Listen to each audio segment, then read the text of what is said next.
Very nice profile on the nose. 23-year-old Marissa Sergi samples a blend she's working on for her expanding wine label.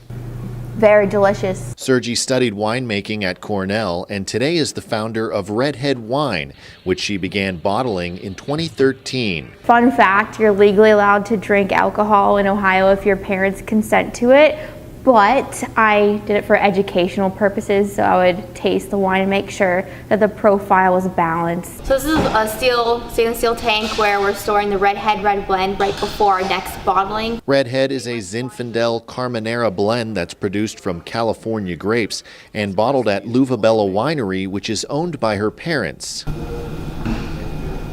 I think it's ready. She and head winemaker Charles Crespi worked on the flavor profile for about 2.5 months. RedHead by itself is very unique and there's nothing else quite like it. So being unique kind of fits in at the same time because Luva Bella Winery in itself is very unique. We don't really fit in the same mold as other Ohio wineries. We're more of a California style winery. So for her to have this blend that is not like anything else in the world kind of fits in with us in general. Since 2013, we've grown 77% consistently every year.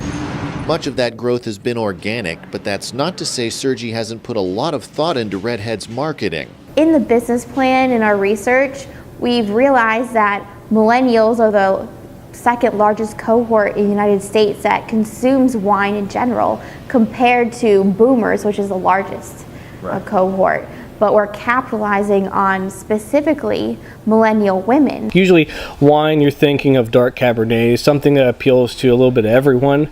She's trying to do the same thing, but she's also thinking of what the younger generation is trying to appreciate as well. Women purchase 78% of wine purchased in grocery stores because they do a lot of the household grocery shopping. And women buy mostly on the appeal of the label. But RedHead's beauty isn't only skin deep. I've only entered it in the Finger Lakes International Wine Competition, and I was able to place silver 2 years in a row. And as a 22 and 23-year-old winemaker, that's amazing. So I'll probably be making at least 15 blends of the rosé. Now Sergi is preparing to release RedHead in Pennsylvania, New York, Florida, and Kansas, and a rosé and reserve blend are due out this February. Being an entrepreneur is something that's been in my blood. I mean, my grandfather was an entrepreneur, my father is an entrepreneur, and so am I. So I'm almost a third generation entrepreneur as well as a third generation winemaker.